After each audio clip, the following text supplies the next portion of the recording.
हमारे YouTube channel सतलोक TV 1008 को like subscribe करें। सत साहेब जय बंदी छोड़। और जो आपको दास साधना विधि और ज्ञान बताता है वो सूक्ष्म वेद से बताता है। तत्व ज्ञान रूपी पांचवा वेद जो है, जो सच्चिदानंद घन ब्रह्म की वाणी में वर्णित है, उसके आधार से आपको ज्ञान देता है। तो उसके अंदर कंप्लीट ट्रीटमेंट है, यो पूरा कोर्स है। जैसे आप जी ने पवित्र हिंदू धर्म के धर्मी पुरुषों ने, भक्तों ने, बहनों ने पुराणों को खूब पढ़ा है, श्रीमद् भगवत गीता को भी पढ़ा है। श्रीमद् भगवत गीता में केवल एक मंत्र है, ओम, 8वें अध्याय के 13वें श्लोक में, वो ब्रह्म का मंत्र है। ओम इति एकाक्षरम ब्रह्म व्यवहारण माम अनुसमरण ये प्रियाति तजन देहम सयाति परमाम गतिम। उसका भावार्थ ये है कि गीता ज्ञान दाता ये ब्रह्म है, श्री कृष्ण जी में प्रवेश करके बोल रहा है। ये कह रहा है कि मुझ ब्रह्म का केवल एक ओम मंत्र है, नथिंग एल्स, ये एक अक्षर है। और इसका उच्चारण करके सिमरण करता हुआ जो शरीर त्याग कर जाता सयाति परमाम गतिम, वो ओम से मिलने वाली जो परम गति उसको प्राप्त होता है। ओम से क्या होती है? ब्रह्मलोक प्राप्ति। ब्रह्मलोक में गए हुए प्राणी भी वापस आते हैं। 8वें अध्याय के 16वें श्लोक में गीता जी में ये भी स्पष्ट किया। और गीता ज्ञानदाता स्वयं भी दूसरे अध्याय के 12वें श्लोक में, चौथे अध्याय के 5 और 9 श्लोक में और 10वें अध्याय के दूसरे श्लोक में कहता, अर्जुन तेरे और मेरे बहुत जन्म हो चुके, तू नहीं जानता मैं जानता। इसे सिद्ध है कि गीता ज्ञान दाता भी अविनाशी नहीं है, ये नाशवान है। तो इसके भगत भी नाशवान, जन्म मृत्यु समाप्त नहीं होगी। फिर गीता जी अध्याय नंबर 17 के श्लोक नंबर 23 में साधना का ज्ञान है। 3 मंत्र बताए हैं, ओम तत्सत इति निर्देश ब्रह्मण त्रिविधि समर्थ है, यानी सच्चिदानंद घन ब्रह्म, उस परम अक्षर ब्रह्म की प्राप्ति के लिए ये 3 मंत्र की मजदूरी है, साधना है। अपने आत्मा और कोई मंत्र इसमें जाप नहीं। तीसरे अध्याय के 10 से लेकर 15 तक श्लोकों में गीता जी में यज्ञों की जानकारी दी है, विधि नहीं बताई है, यज्ञों का लाभ बताया है। तो ये सब सारा कुछ कंप्लीट जो कोर्स आपको दिया गया है, ये कहाँ लिखा है? ये सूक्ष्म वेद में लिखा है। पुराणों के अंदर आप जी पढ़ते हो, कहीं पर हरियम नाम है, कहीं पर कलम नाम लिखा है, कहीं पर श्रम लिखा है।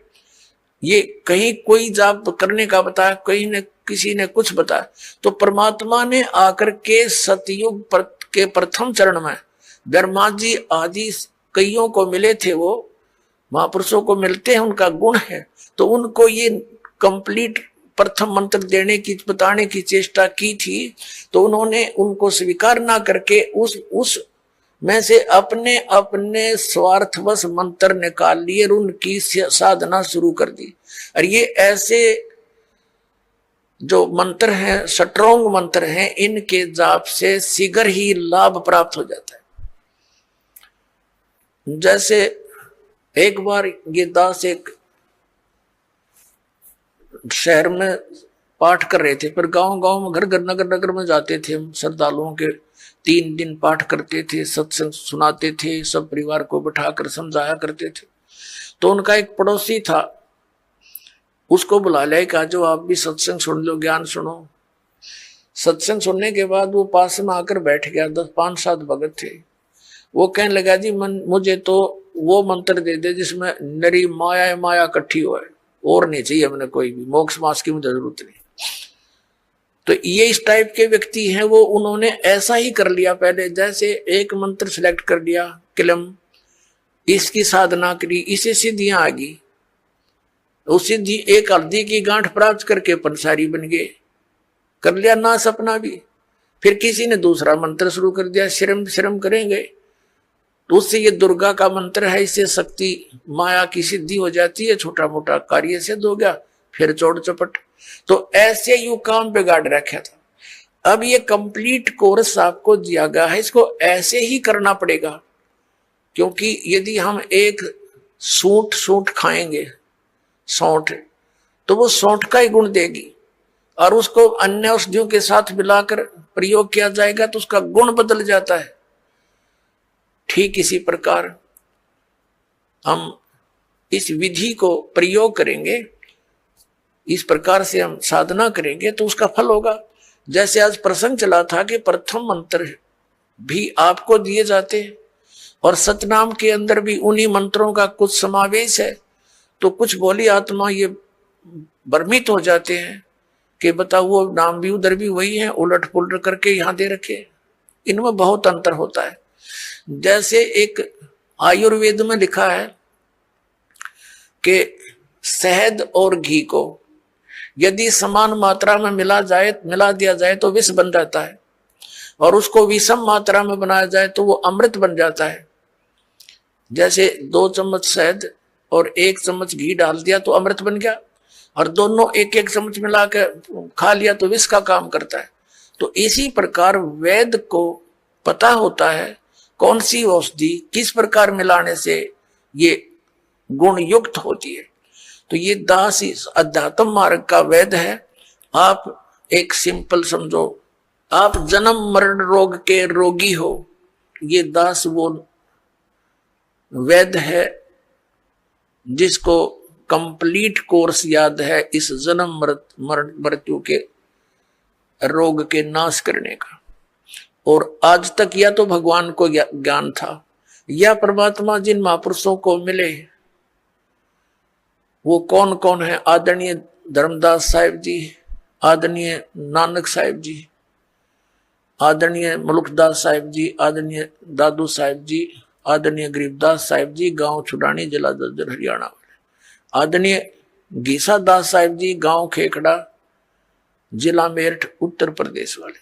इन महापुरुषों की तो दास को जानकारी है कि इनको मालिक आकर मिले हैं, इनसे संपर्क साधा है और इनको वही ज्ञान दिया जो दास को दे रखा है। लेकिन इनको थोड़ा सा एक प्रार्थना की थी भगवान ने कि तुम इन मंत्रों का जाप कीजिए, लेकिन आगे जो सतनाम और सारनाम है ये भी सार्वजनिक नहीं करना। लेकिन वो महात्मा प्रथम मंत्र का जाप देते थे, लेकिन बीच बीच के 5 नाम ही देते थे जो आपको 7 मंत्र अब बनाकर दिए जाते हैं। इसलिए गुरु ग्रंथ साहिब में 5 मंत्रों का और 5 धुनात्मक शब्दों का जो जिक्र है वो इन्हीं कमलों के अंदर सभी भगवानों के इनमें कमलों में ये धुन हो रही है। जैसे आप देखोगे राष्ट्रपति भवन में भी एक धुन चलती रहती है और गवर्नर भवन में भी एक धुन चलती रहती है, कंटिन्यू चलती रहती है। अब तो ऑटोमेटिकली इंस्ट्रूमेंट बन के, पहले विशेष ड्यूटी लगाई जाती थी नौकरों की, वो उनके वहां एक विशेष प्रकार की राष्ट्रीय धुन का हमेशा चालू रखते थे। तो इस प्रकार इन सभी भगवानों के इन कमलों स्थानों पर जहां जहां ये इनके लोक है वहां ये धुनें हो रही है, उनका फिर हम सुन रहा है इस टेलीविजन में, हमारे शरीर में।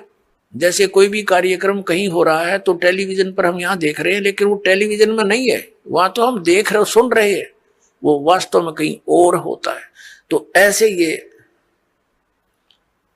मंत्र हैं। तो पुण्यात्मा जो दास आपको मंत्र देता है, जो ज्ञान देता है, ये बिल्कुल फाइनल समझ लेना। और उपदेश प्राप्त होने के बाद केवल आप दास जो आदेश आपको दे उसका पालन करना है, उसमें अग्रम मग्रम नहीं करनी, नहीं तो फिर आप भक्तिहीन हो जाओगे।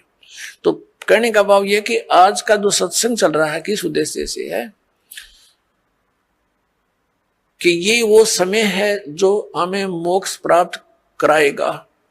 परमात्मा ने कहा था 600 वर्ष पहले जब मालिक कबीर परमेश्वर जी आए थे कि जब बिचली पीढ़ी आवेगी धर्मदास जी कि तब तक तू इस मंत्रों को छुपा के रखना, इस मूल ज्ञान को भी डिक्लेयर मत करना तुम, नहीं तो इन काल के भेजे हुए दूतों के ये मंत्र और ये नाम ज्ञान सब हाथ लग गया तो वो भी यही प्रचार करते पाओ। जैसे राधा स्वामी पंथ है, डेरा सच्चा सौदा सिरसार, ये जगमालवाड़ी, ये कृपाल सिंह ठाकुर सिंह, और ये ब्यास वाला डेरा जय गुरुदेव, और ये भिवानी वाला, दनौद वाला, जो ताराचंद वाला, ये सारे श्रद्धालु बेचारे चले तो थे भगवान पाने के लिए, लेकिन ये शिवजाल का फंस गए। उसने कख पता नहीं था, 5 नाम काल के जाप करे और करवाए और भूत बन गया। और काल प्रेरणा से भोली भाली श्रद्धालु सारे ब्लाइंड फेथ करके क्योंकि श्रद्धालु का स्वाभाविक गुण होता है, वो अपने गुरुदेव पर ब्लाइंड फेथ करता है और इसी से सफलता मिलनी थी, लेकिन उसका दुरुपयोग हो गया। बबूल के पौधे को, किक्कर के पौधे को आम का पौधा जान कर बो लिया और उसकी सिंचाई कर रहे हैं आम प्राप्ति का उद्देश्य रखकर। ये इनकी महाभूल है। पांचों नाम काल के और मोक्ष की प्रतीक्षा, देख कैसी भूल लगी है इनके। तो पुण्यात्माओं, दास का प्रयत्न ये ना समझना कि मैंने आपसे कुछ धन संग्रहित करना है ना। दास 2 रोटी खा रहा था, नौकरी थी सरकारी, जेई की पोस्ट पर विराजमान था, 2 रोटी का गुजारा बहुत ठीक चल रहा था।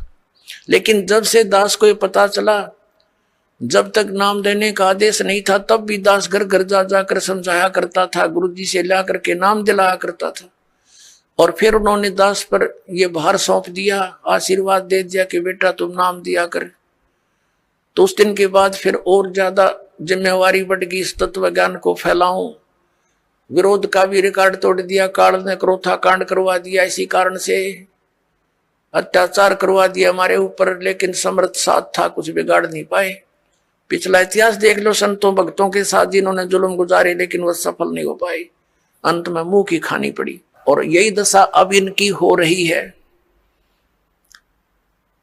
तो पुण्यात्मा, परमात्मा का एक विधान है,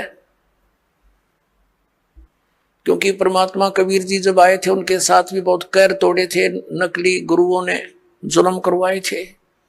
उबलते हुए सरसों के तेल के कढ़ाई में बैठा दिया भगवान को, लेकिन कुछ बिगाड़ नहीं पाए। झेरे कुएं में डालकर ऊपर से कंकर पत्थरों से भर दिया, परमात्मा बाहर बैठे पाए। कारण क्या था? वो यही ज्ञान दिया करता जो दास आज उन्हीं का दिया हुआ आपके रूबरू कर रहा है। आज आपको क्यों स्वीकार्य हो गया? क्योंकि आप शिक्षित हैं और प्रमाण आपके समक्ष हैं। ये इंस्ट्रूमेंट, ये इंटरनेट, ये प्रोजेक्टर, ये चैनल मालिक ने आपके लिए बनवाए ना। जीव सत्तर की सोच नहीं है ये इस तरह के इंस्ट्रूमेंट बना ले। ये पहले ना बनाया, आज तो 100 साल पहले कहाँ थे ये हैं? वही मनुष्य थे। अरिंद अच्छे बुद्धिमान और बहुत अच्छे नेक आत्मा थी। अब परमात्मा ने ये बुद्धि दी है ताकि मेरे बच्चे घर बैठे देख सके प्रमाणों को, और पहले शिक्षित किया आपको कि इन भ्रमित करने वाले काल के दूतों से तुम स्वयं सतर्क होकर के देखो इन सदग्रंथों को, ये क्या बता रहे हैं। इन्हीं की साक्षी लेकर के ये आपको इसके विपरीत ज्ञान दे रहे हैं। तो आज इसलिए हम सफल हुए कि आप शिक्षित हैं और साथ में भगवान का पंजा दास के साथ है। तो और उसके बिना ये कदम भी नहीं चल सकते हम इसे घोर कलयुग में। और आज हम कितने सफल हो रहे हैं? क्योंकि हमारा ज्ञान सच्चा है, हमारा भगवान सच्चा है और हम सत्य के ऊपर संघर्ष कर रहे हैं।